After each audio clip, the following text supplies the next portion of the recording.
Hello again. Today's topic is called related rates. So we're still looking at derivatives and we're looking at the idea of rates, so how something changes when something else changes.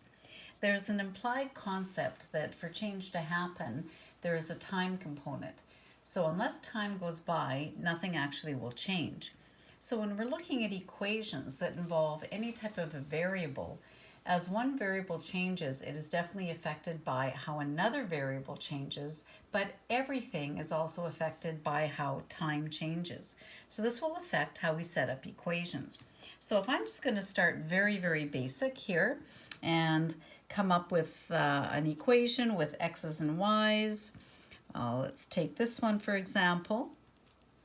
When I'm asked to differentiate this with respect to time, that means we typically would talk about x being the independent variable, y being the dependent variable, and y will change as x changes. So in the past, we've looked at every time we had a variable of y and we were asked to differentiate it, we had to follow that thinking of implicit differentiation by y prime.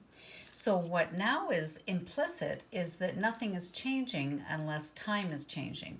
So each time, every time I have a variable, it gets followed with the idea of differentiating that variable with respect to time, just like we did the implicit differentiation for y. So I would follow my normal procedures for differentiating this. So I would end up with 8y. So we were used to after this saying y prime. Now instead we are going to say, oh, but y is changing as time is changing. So that becomes dy over dt. So this is related directly to what I just wrote there. Okay, keep going. How would I differentiate this? I would typically have 10x and I would stop, but x is changing according to time, so now I'd follow this by a product, so dx over dt. Now, how is x changing? Well, what's the derivative of x? It's a 1, but this had an x in it, so I now follow this by dx over dt, and the derivative of a constant is just going to be 0. I could say dx over dt, but that now becomes redundant. So I don't really need to follow this by anything. These are missing values. This is a certain value of y. This is how y is changing. This is a certain value of x. This is how x is changing. And this is how x is changing. So yes, these are the same. But these all represent a variable or an unknown. So I have 1, 2, 3, 4 unknowns right now. If you wanted me to solve this equation, I would need to have 3 of these missing values in order to find one of the missing values. But if you gave me that information, I could find it. So that would be in a very general look at this, how I would solve. Okay, so I am going to put up some notes on our Google Classroom just so you don't have to do a lot of copying. So there is a procedure that would be a very good idea to follow. The procedure is for word problems that we're going to be doing is draw yourself a diagram. Label all parts of a diagram because you'll typically be dealing with three-dimensional shapes. Look at the variables that you're going to be using and think before you set up your equation what variables have the potential to change as time goes by, or maybe what variables don't have the potential to change. So what do I mean by something like that? Let's say we're looking at a tank and you're going to be emptying this tank. So we will have a tap over here and we're going to open this tap and all of a sudden water was here at one point, but as time goes by, the level of the water in this tank is going to change. So the height of the water in this tank is absolutely changing as time goes by. But what would not be changing? Well, the radius of the water in that tank. It doesn't matter if this tank is full or empty, the radius of the liquid that is there will remain constant. So radius in this case would be a fixed value. So fixed values, like we've seen before, go in right away into your equation before you differentiate. So we're looking for equations that are going to represent what we're looking for. volume, surface area, I mean, whatever we're doing, how things are changing with time. Anything that is set and never changes needs to go into the equation right away. Okay, so kind of a procedure here that wouldn't be bad to follow would be decide on your variables you're going to use. If something, you must write in actual numerical values of things that are fixed, that will never change. Off to the side, this is kind of just an idea. They will give you rates. You will be told how area changes with time, how volume changes with time, how length changes with time, how height changes with time. Remember, you will need them, but down the road, not in your original equation. So I'm saying here off to the side, maybe summarize all the information that you have, but then you have to decide when that information goes into your equation. You will, now that you have the equation of whatever it is you're talking about, you will differentiate it. And remember, we want one variable on the right-hand side. And if you don't have one variable, you have a little bit of preliminary work to do to get it down to one variable. They will give you some when information. When indicates time has gone by. So things have changed versus where they were at time zero. That when information they give you now can go into your derivative formula. And then you start substituting, then you get an answer, and then you properly put a sentence answer to your equation. So the first one we'll look at then would be this one. So again, maybe you want to just watch the video first and then come back and decide how you would do the work. So they say you have a square. Write an equation showing how the rate of change of area with respect to time. So here's where this part of the unit becomes more difficult. How do you know if we're just doing an optimization question like we did at the beginning, or a related rates question, which means when you see related rates, it means with respect to time. You will see that in the problem. You will see this little phrase written with respect to time. That tells you when you're making your equation, every time you have a variable, you're following it with d something over dt and solving in that respect. So we're looking for square equation showing the rate of change of area with respect to time is related to the rate of change of the side. Well, that looks like a lot of vocabulary there. But this comes down to a square and its area. So if we had to come up with formulas for a square and its area, we have area is side squared, right? We're dealing with a square. There's the idea, there's my side. If I want to differentiate this with respect to time, it becomes dA over dt equals, well, this is another variable, so I'm going to apply my power rule, and I would have 2s, but I don't stop anymore. This is a variable. I'm wondering how side changes with respect to time, so I follow this by ds over dt. So hopefully you see three unknowns here. How area changes, how side changes at a specific time when the side is a certain length that you're given. So right now there's three unknowns, but this would be the formula for how area changes with respect to time. This would have units. Area would be in some kind of square unit. So let's say square inches. Time would be in a time unit, maybe seconds. So this is a rate. How does area change with time?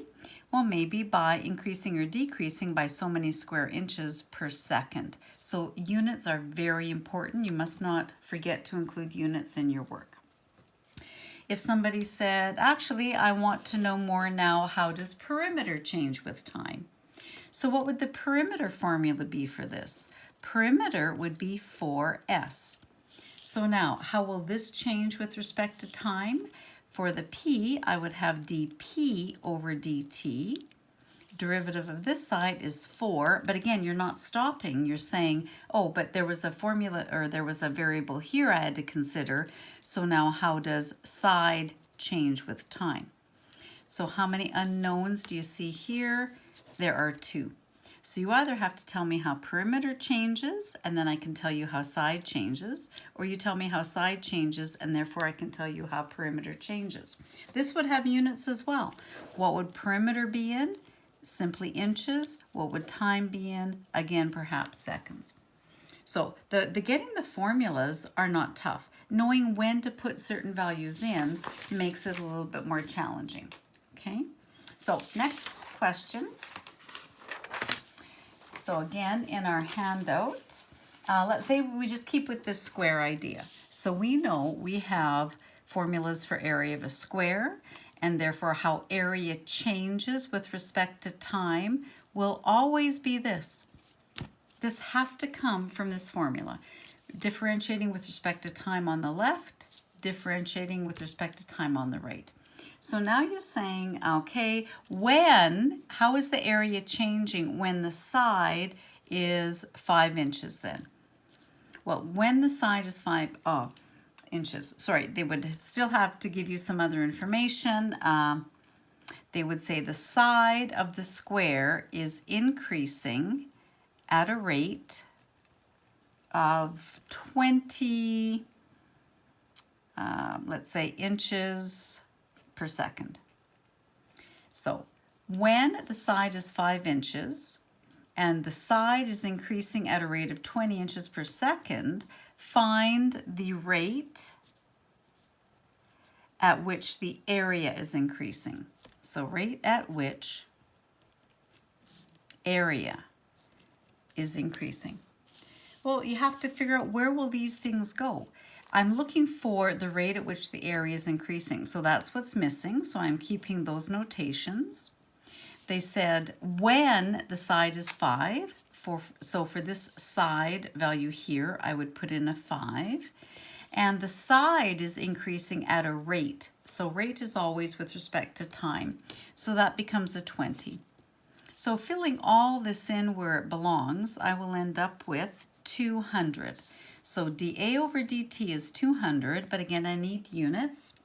What would area be in? If I'm talking inches, area would be in inches squared. Time is second. So that means with every increase of 1 second, the area is increasing by 200 square inches. I would need a statement, and I would write down that the area is increasing at a rate of 200 square inches per second. Okay? If they can get a little tougher than this, if we are still dealing with a square, and now they tell you the area is decreasing at a rate of 2 centimeters per second. So this square is shrinking. So at what rate is the side length changing? Okay, so they give you this information, but at what rate is the side changing when the area is 100 square inches? Okay, well, you still are stuck with the formula for area, so that hasn't changed. And from the formula for area, you still had this formula for rates. So what can go in here? Look at what you need. You need 3 things: how the area is changing, a side length, and how the side length is changing. So they're telling you the area is going down by 2 square centimeters a second. So we know this right here. That's coming in here, and it will be a -2. So now I need a side length, and I need how the side is changing as time is changing. But this is what I'm being asked. How is the side length changing? So this is what I'm solving for. I need the actual side length. Should I put 100 in here? Is that what it's telling me the side is? No, that's telling me what the area is. But if they tell you the area of a square is 100, from this formula, you should be able to go off to the side here and figure out what is the side. If the area of a square is 100, right? Length times width is 100. What was one of these sides? One of those sides must have been 10. So now you know what goes in here. So how is the area changing? It is decreasing. This idea of decreasing. So the area is decreasing by 2. So you would write -2. We have a 2 from our formula. We now have a side length of 10, and then we're solving for ds over dt. You can always reduce, something like that. When you move the 10s over, you will get negative 10. Negative 1 over 10 is ds over dt. So how do you interpret this? This is a side length as time goes by. Side lengths would have been in inches. Time would have been in seconds. This is telling you the side length must have been decreasing by 1/10 inch per second if the area of the entire square was decreasing at this rate. So be careful when you make your statement in your sentence. Don't say, oh, the side length was decreasing. If you said this, it's decreasing by negative 1/10. You've done a double negative there.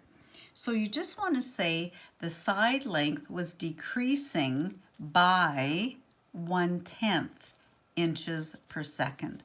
Decreasing is already taking into account you're telling somebody that this has gotten smaller. Okay? So at this point, nothing about this square is constant. There were no fixed values that we had to throw in before. So it's reading the question and coming up with this information. A square, nothing can remain constant about it because both sides have to be the same. If you were given a question about a rectangle though, okay? So I have another question on the handout here saying, let's say we have a rectangle with a length of 6 centimeters and a width that is increasing. So the length is not changing. So we have this rectangle. That length is changing, but the width, so it's getting wider or it's getting narrower. So we do have a fixed value here. We're supposed to figure out what is the formula for the rate of change in area for this rectangle. So what formula do you need if you're talking about the area of a rectangle? Well, it's length times width, right? There's our rectangle. But this is a fixed 6. This is never going to change on you. This width, this is getting bigger or smaller. So this is fixed. It needs to go into this formula before you differentiate. So now we have area equals 6W. That's what I'm differentiating now. So with respect to time, this side is dA over dt. This is 6. But how was width changing? Well, width was changing with respect to time. So there's two unknowns here. So they will either now tell me how area changes, therefore I'll be able to figure out how width is changing, or they'll tell me how width is changing and I'll be able to figure out how area is changing. What would the units be for how area is changing? Maybe square feet over a time frame, maybe minutes.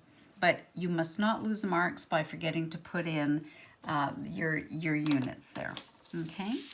Now, we're so used to having a situation where on the right-hand side, we only have one dependent variable. It is possible to continue with a question with having two variables in the question and not having to reduce it down to one variable. It all depends on the information you were given. So the next question we've got here, okay, so we have a rectangle. The length is increasing and the width is increasing. So this is different from our last question. So I'm supposed to find the rate of change in the full shape, so in the rectangle itself, in its area, at this point in time. So these are not fixed. This is this rectangle moving and changing in all sorts of different directions, but I'm going to stop time and I'm going to insert these in my time or my change formula, which would be the derivative. So if I want to talk about a rectangle's length, oh, we have it up here, sorry, or I've got length times width. So to differentiate something like this, if I'm okay, because they've given me so much information, they've given me length, they've given me width, they've given me how this changes and how this changes, I need to now, nothing is fixed, so I do need to differentiate this. This is a product, so I need the product rule. So differentiating with respect to time, I will have dA over dt. So now I have my 1d2 plus 2d1. This is my 1, this is my 2. So 1 d2. Well, the derivative of w is a 1, but I need to follow that by dw over dt. And to that I go plus, that was my 1 d2, so plus 2 d1. 2 is w, derivative of 1, which is my L function, would be a 1, but I now follow it by the derivative of it with respect to time. There are 1, 2, 3, 4, 5 unknowns right now, and nothing was fixed. Everything was in a change mode. So back to the original question, I'm supposed to find out how area changes when the length is 6, this is a 6, the width is 9, but they gave me how width is changing and how length was changing. So when I think about that, this isn't very difficult to solve. I can just substitute all those values in. So you can look back at the original question where I had all that information. Length was 6, area was changing at 3 feet per second. Width was 9, and length was changing at 2 feet per second. So if I work this out, I'll get 18 plus 18, so I get 36. So that tells me how the area was changing, but I need units. So units here, we were talking about feet and seconds. So area would be square feet, time would be seconds. So that is telling me at that moment in time when I had those dimensions, this is how the area was being affected. It's positive, so the area was increasing at this rate. Okay, so another possible situation, let's look at a circle question. So think of a puddle. It's been raining and we have a puddle, and no, sorry, this is a different one. We're gonna look, because we will deal with those soon. Picture you're camping and you're got nothing to do, so you go take a rock and you throw it in that water. As you're looking at what's happening when you threw that rock in the water, all of a sudden you're seeing the situation of these waves radiating outward from where you originally threw that rock in. So we're having this circle situation where the circle got bigger and bigger and bigger. So the radius was changing in a split second of time after the point where you threw that rock into this pond. So if we are talking about the area of the circle that was involved, well, what is the area of a circle? Pi r squared. How would that change as time goes by? Again, this is a value, this is not a variable. So we would have dA over dt equals, the 2 comes out front, so we have 2 pi r, but then how the radius changes with time. So I have 3 unknowns here. So as long, again, as I'm given those values, I would need to be given either a radius, so I would look for that wording, when the radius is 10. I would be told how the radius changes with respect to time. If maybe this was a different situation and it's a puddle and it is evaporating, there's a situation where the radius might be decreasing or area might be decreasing. That's going to allow, or it's up to me to realize that I need to put in negative values, perhaps, if these things are decreasing as time goes by. But that's my basic formula. And anything that they could ask me, I would need to put that in. If they don't give me a radius, if they don't say, figure out the rate the area is changing when the radius is 6, maybe they're being tricky. Maybe they're not going to tell me when the radius is 6. Maybe they'll tell me what the area of this was. Well, if they give me area, there is no place here to put an area. This is how area is changing. This is a rate. So if they gave me area, though, could I not find radius? If somebody gives you the area, right? If they tell me this is 100, can't I find radius? Of course I can find radius. Radius would be the square root of that formula right there. So you have to look at what you are asked for here and make sure when you're doing your substitution, you're not misrepresenting something, okay? So watch for positive and negatives, get that original equation. Typically, yes, you want to have one variable there. If they have given you a lot of information, maybe you would be safe, like we had in this question over here, not needing to get only one letter. Maybe it's okay to keep the 2 letters. So that's the idea of, this was just looking at area today. The lesson that's going to be included with this will be looking at volume. Pretty much all the same concepts will apply. Have a look at Google Classroom. You'll see what questions are assigned in your textbook for doing the area questions. And then after you've done those, have a look at the volume ones. Okay, have fun.